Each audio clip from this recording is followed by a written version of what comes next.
Yo, alors il y a quelques jours, je vous ai demandé sur Twitter s'il y avait pour vous des moments qui avaient changé l'histoire. Alors, question vague s'il en est, certes, mais vous avez eu quelques réponses intéressantes. Bah ouais, du coup, cette vidéo, il y a une partie qui vient de vous en fait. Du coup, si jamais vous voulez participer, parce que ça arrive de temps en temps, n'hésitez pas à me follow sur Twitter. En plus, on est presque à 20 000, manque juste. Toi, mon pote, je tapais dans le micro. Vous êtes dégueulasse. On a Lex Tutor qui nous dit l'avènement du communisme planétaire le 25 octobre 2010. Mais. Quoi? L'imprimerie, ça a l'air de rien, mais pour pouvoir diffuser au monde son mécontentement autrement qu'en latin ou qu'avec des moines copistes, ça change tout. Est-ce que du coup, les gens qui râlent sur Twitter découlent directement de l'imprimerie? Ça doit trembler de ouf à chaque fois que je bouge la souris. Bon, des moments décisifs, il y en a eu beaucoup, comme la première fois qu'on a fait du feu, la sédentarisation, la première fois qu'on a fondu du métal, l'agriculture. Enfin bref, des moments importants, il y en a eu une chier, et ce, tout autour du monde. Et comme beaucoup d'entre vous l'ont fait remarquer, ça dépend surtout par rapport à quoi ou qui on se place. Genre pour moi, et pas mal d'entre vous, c'est la sortie de Jurassic Park en 1993. Mais pour le monde d'aujourd'hui, moi je pense plutôt que ça serait la révolution industrielle. C'est ce qui nous a permis de passer de ça à ça. Non, j'exagère, il y a toujours la Creuse en vrai, ça va.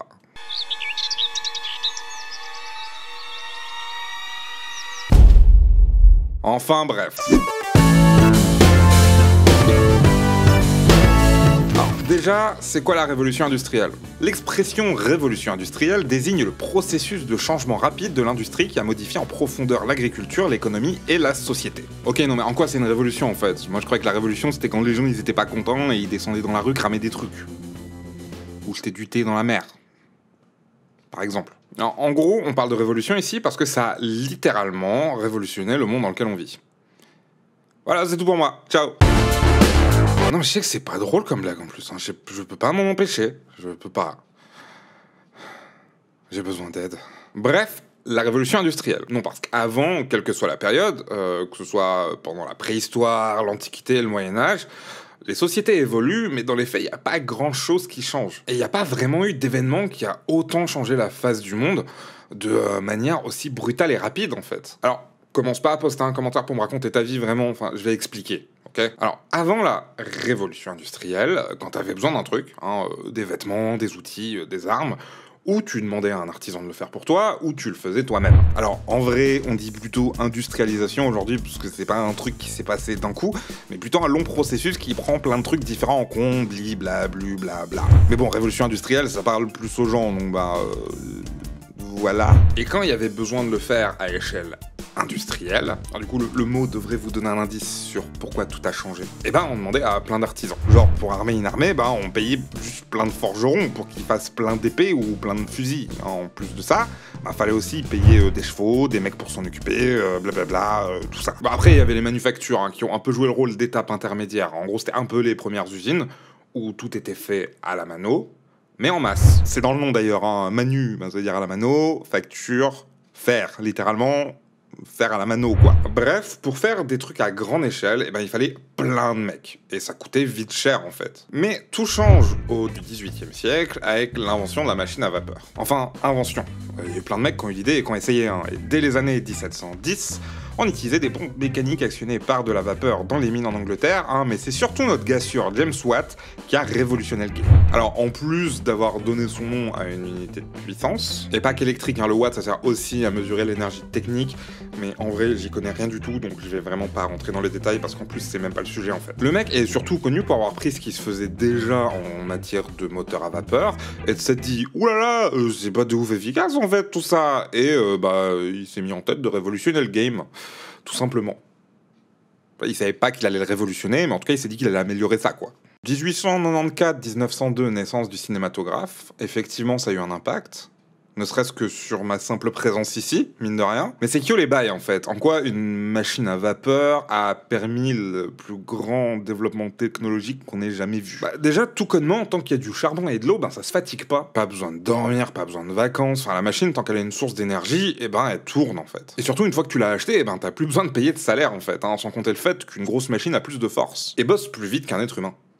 C'est pas négligeable. Après, ça tourne pas H24 en autonomie non plus, hein. Il faut quand même payer des gens pour les entretenir, les mettre en place, les réparer, enfin, payer des gens encore, quoi.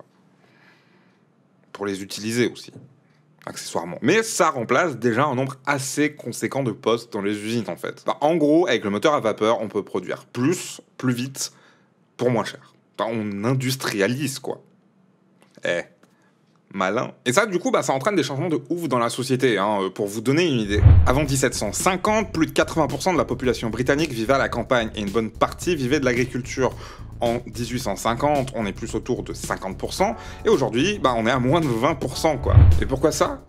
Tout simplement parce que le fait de mécaniser certaines tâches fait qu'on a besoin de moins en moins de monde dans les fermes. Mais par contre, il faut de plus en plus de monde dans les usines en ville pour fabriquer les machines et les faire fonctionner. En l'espace de 100 ans, la population de villes comme Londres ou Birmingham a plus de doublé. Et pourquoi je vous parle de l'Angleterre, en fait, depuis tout à l'heure? Parce qu'à la même époque, la Chine et l'Inde étaient tout autant développées. Et tout simplement parce que toute cette affaire a commencé là-bas. Et il y a plusieurs raisons pour ça. D'une part, et ça c'est une supposition, parce que c'était un des pays avec les salaires les plus élevés, et du coup les boîtes avaient tout intérêt à trouver des moyens de faire des économies. Et aussi tout simplement parce que c'est une île sans voisins directs, beaucoup moins occupée que sur le continent, à se foutre sur la gueule en permanence. Tu rajoutes à ça l'abondance de charbon et la relative petite taille de tout le pays pour amener ce charbon un peu partout, notamment via l'invention et la mise en place du chemin de fer, tout est allé super vite en fait. Ils étaient comment à Poudlard avant la révolution industrielle en fait? Et ensuite, c'est un cercle vertueux, hein. J'aime bien cette expression, cercle vertueux. T'as du charbon qui alimente des machines qui permettent de miner plus de charbon. Bim, badaboum, tu te mets yimbe. Et pour le coup, c'est un système super efficace, hein. Après, je suis pas un expert, donc si vous y connaissez sur le sujet, n'hésitez pas à en discuter dans les commentaires. Merci. Mais une centrale nucléaire, au final, c'est rien d'autre qu'une machine à vapeur géante. En vrai, qui peut tuer des milliers de gens si ça se passe mal. Certes. L'écriture, c'est vrai que l'écriture, ça a permis d'enregistrer toute notre histoire, mine de rien. Faut s'hydrater, les enfants.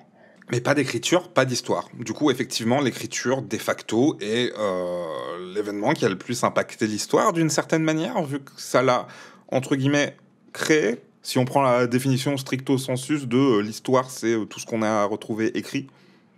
Enfin bref, le tournant du XVIIIe siècle a permis la production de masse de beaucoup de biens, les rendant accessibles à beaucoup plus de gens. Ça a aussi simplifié, accéléré et baissé le coût de beaucoup de tâches. Et du coup, on a pu développer de nouvelles technologies.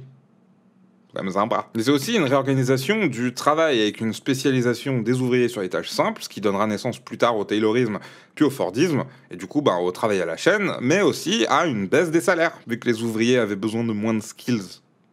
Du coup, ils avaient besoin d'être moins payés, vu que ça pouvait être fait par à peu près n'importe qui à l'époque. Et sans tout ça, pas d'électricité, pas de téléphone, pas d'internet, mais ça aurait aussi peut-être été moins le sbeul pendant les 2 guerres mondiales.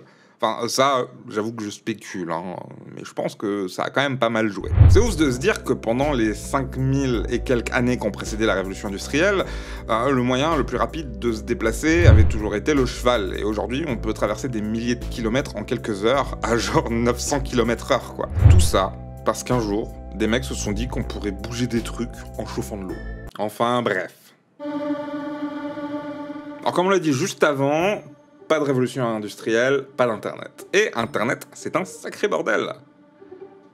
T'as vu cette transition smooth? Un VPN, c'est utile à la sécurité, c'est utile à la protection de votre vie privée, et NordVPN vous propose une réduction de 75% sur 3 ans avec le code DaveShake sur le site NordVPN, ou en allant sur nordvpn.com/DaveShake.